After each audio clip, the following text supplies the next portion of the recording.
Miles Morales is kind of an anomaly. He's a main character in the latest Spider-Man game, after getting his own spin-off game, and starring in two of the best Spider-Man films ever created. That's incredible. At the time I'm recording this, he's existed for, only 12 years? And contrary to whatever lie those racist, right-wing, anti-SJW grifters might try to sell you, there's clearly something special about this Spider-Man. He isn't going anywhere. But what is so special, other than the much cooler costume and larger range of powers? Why can so many fans identify with a character like Miles? Oh shit, that's me! Well, let's take a look at his creation. The 2000s saw the debut of Marvel's Ultimate Universe, an imprint set on an Earth separate from 616. It kicked off with the Ultimate Spider-Man book, which served as a blueprint for every adaptation to be released after. In this take, Peter Parker spent the entire series in high school, blah blah blah, he died, except not really. If you've somehow come across my channel, the chances are you've already seen bigger and better channels cover this. In the same year as Ultimate Peter's death, readers also got their first look at Miles. The idea for a black Spider-Man had been toyed with for a while after Barack Obama's election as President of the United States, as well as after a failed online campaign to get Donald Glover to play Spider-Man on screen. This has actually been referenced a handful of times. Ultimate Spider-Man writer and Miles' co-creator Brian Michael Bendis even cited this as an inspiration. For this reason, disingenuous people like to call Miles and other black characters co-created by Bendis tokens, as if a character's race being important must mean it is all that defines them, when really the intent is simply to more accurately reflect the world as it is, and in the process give kids characters they can see themselves in. Though I do have criticisms of the way it's handled, certain things that rub me the wrong way, and the topic of representation will come back around later. Moving on for now though, Miles would very quickly receive his own series titled Ultimate Comics Spider-Man. The first issue opens similarly to Ultimate Spider-Man #1, but when we finally meet our hero, it becomes clear that we're in for a different kind of story. First of all, he's noticeably younger than Peter, which I think is one thing adaptations fail to touch on. He's accompanied by his parents, who are not dead yet. Well, actually, never mind. The first panel only contains dialogue from them. Compare this to Ultimate Peter's introduction, who is first shown sat alone at a crowded shopping center studying, quietly yapping away to himself. From this, we can infer that he's a nerd, that he's unpopular. Miles? Not much is shown about him, other than that he has a set of parents who are loving, albeit a bit overbearing. It's not as noteworthy as his first scene in Into the Spider-Verse, or his first scene in Insomniac Spider-Man. Going off this first page alone, you could say Miles was boring prior to these adaptations, but I think that's by design. When Miles, of course, wins a place at Brooklyn Visions Academy, the lucky number being 42, the feeling Miles is left with can be best described as one of apathy. He sees how much it meant to the kids who didn't win, and knows it's not fair. He sees how much it means to his parents that he did win. Throughout issues 1 and 2, he's told how lucky he is by both his dad and his uncle, how much better he has it than they did at his age. Miles sees what should be a bright future laid out in front of him, but he feels nothing, because this future isn't one he chose. Then, to make matters worse, he's given superpowers. And yes, this is a negative thing in Miles' eyes. Where in Peter's case they were a gift, one he'd use to act irresponsibly and make bank, only to be met with the repercussions. Miles already knows that with great power there must also come great responsibility. He saves people from a burning building because he knows it's the right thing to do, but he doesn't want to be the one to do it.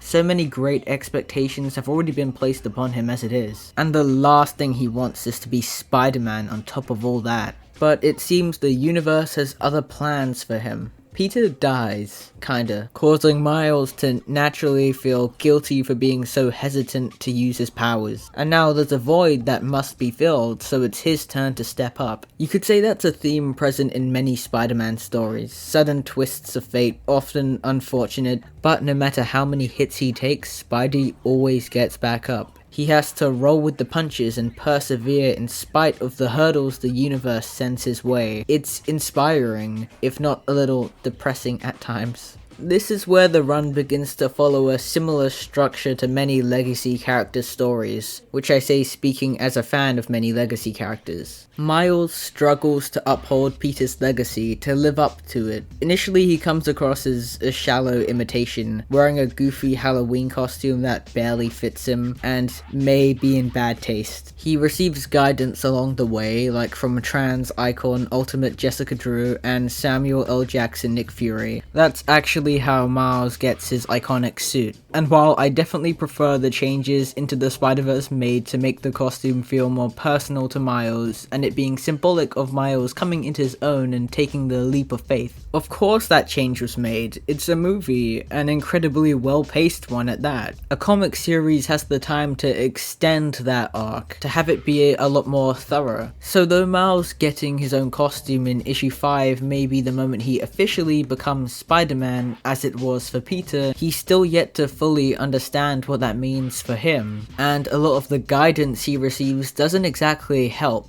His Uncle Aaron turns out to be this universe's prowler, and takes advantage of Miles' newfound abilities, resulting in a very traumatic way. Or the worst, Captain America just telling Miles to call it quits entirely. This is all just a repeat of what had already been happening before the spider bite. This whole time, others have tried to dictate his future, his story, and each time he's resisted because he knows it isn't really his, but on the other hand, he knows what's expected of him, what he has to live up to. It's only until issue 14, after some words of encouragement from Aunt May, who gives him Peter's old web shooters, that Miles finally realizes what he needs to do. Don't do what Peter would do. Do what Miles Morales would do. He's already upholding Peter's legacy by wearing the symbol on his chest, by wearing the web shooters. The rest is for him to do his way. This is his leap of faith moment. From here on, Spider-Man would go through a lot. In Spider-Man, he'd meet 616 Peter Parker, who mysteriously finds himself on Earth 1610, and in typical Parker fashion makes a mess of things the second he gets there. In a way, it's Miles' Flash of Two Worlds. Issue 22 of Ultimate Comics Spider-Man would show Miles' mother, Rio Morales, dying at the hands of Venom. This would cause Miles to quit being Spider-Man for a year, but thankfully the fridging would not be permanent. He'd also meet 1610 Peter, getting his blessing. His father, Jefferson David Morales, would turn out to be a former S.H.I.E.L.D. agent. Miles' girlfriend, Kate Bishop, would turn out to be the daughter of Hydra agents. Did I mention Miles is immortal? Oh yeah, and Miles' universe would be erased. Kinda. This kid cannot catch a fucking break. 2015 Secret Wars would have Miles be permanently transported to the Prime Marvel universe, along with everybody close to him. Here his mother and uncle are both alive, and this has been the status quo ever since. A very clever decision if you ask me. It's allowed Miles and Peter to coexist, but more importantly, it's helped Miles become something more than just an alternate universe version of Spider-Man, or an alternate skin in a video game, but instead a core part of Marvel Comics. He's consistently held down his own solo series. From 2016 to 2018, he'd be the lead of the book simply titled Spider-Man, still written by Bendis, and then Miles Morales Spider-Man from 2018 to 2022, written by Saladin Ahmed, and currently by Cody Ziegler. All of which I'll cover to some extent, starting with 2016 Spider-Man Volume 2.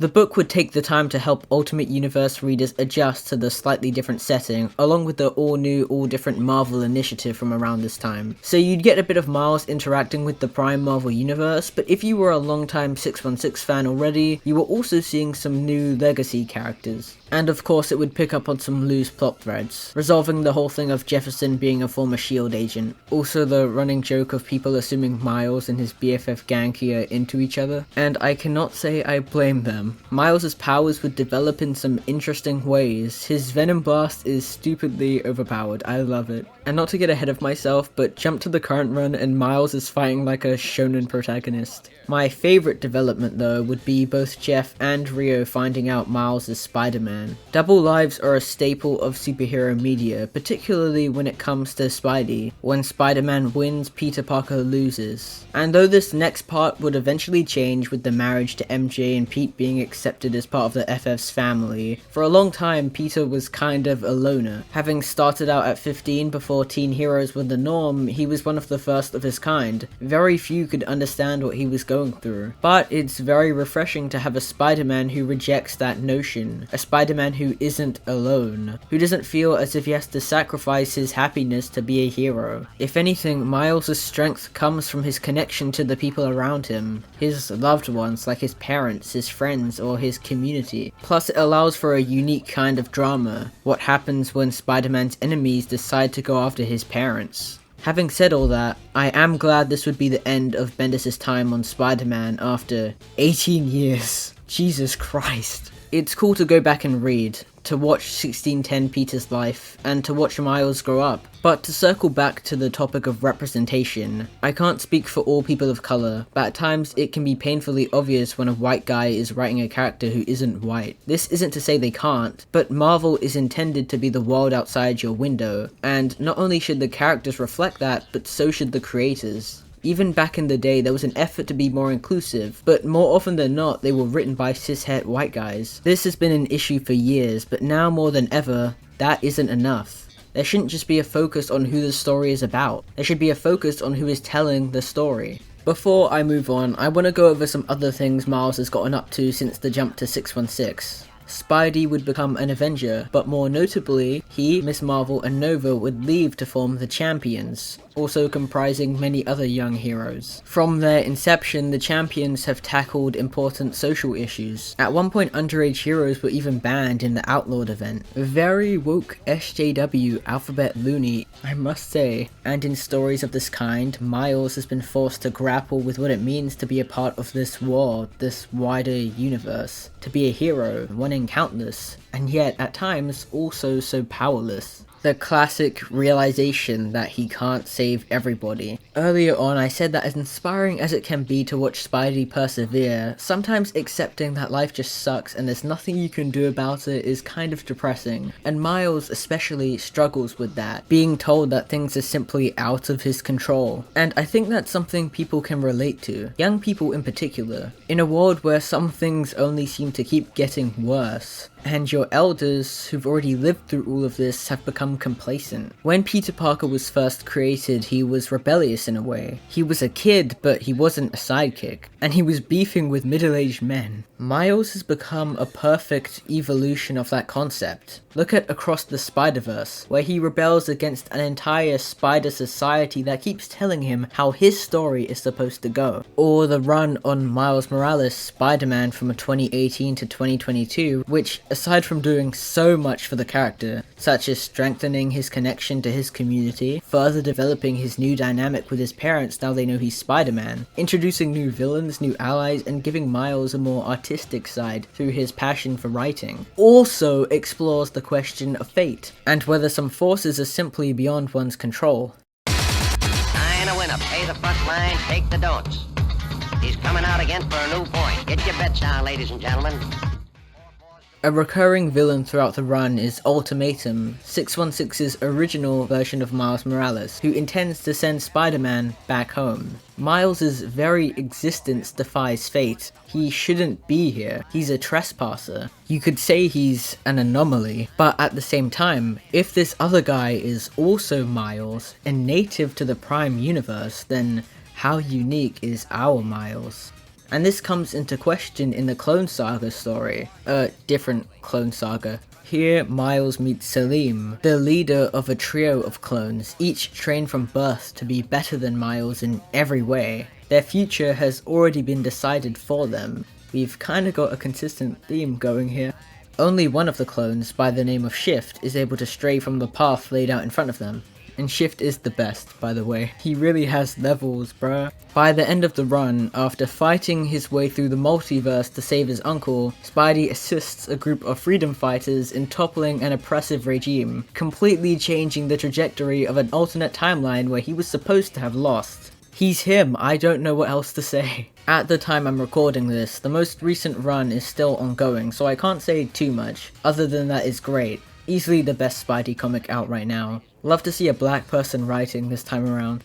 Miles would on occasion experience bursts of anger throughout Ahmed's run and also parts of Bendis's. But the current run begins with probably the most concerning display of that anger, revealing itself in a pretty chilling scene of Spider-Man viciously beating a small-time villain, the Bumbler, as the poor guy begs him to stop.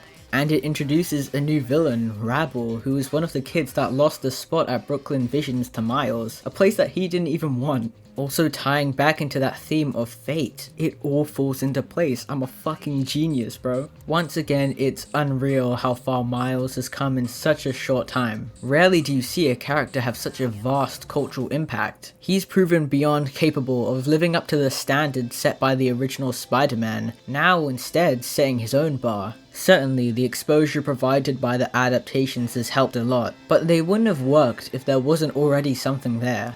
When I watched Across the Spider-Verse for the first time, I could tell what they were pulling from. I see it every time I rewatch Into the Spider-Verse too. And when I read the comics that have been released since then, I see the ways they've, in turn, pulled from the new ideas in the adaptations. You know what else?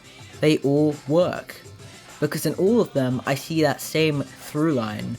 Feeling burdened by the world's expectations and wanting to live up to them while also being yourself. Doing your own thing, and in Miles' own words, writing the pages ourselves. And that's it. That is what makes this Spider-Man special to so many.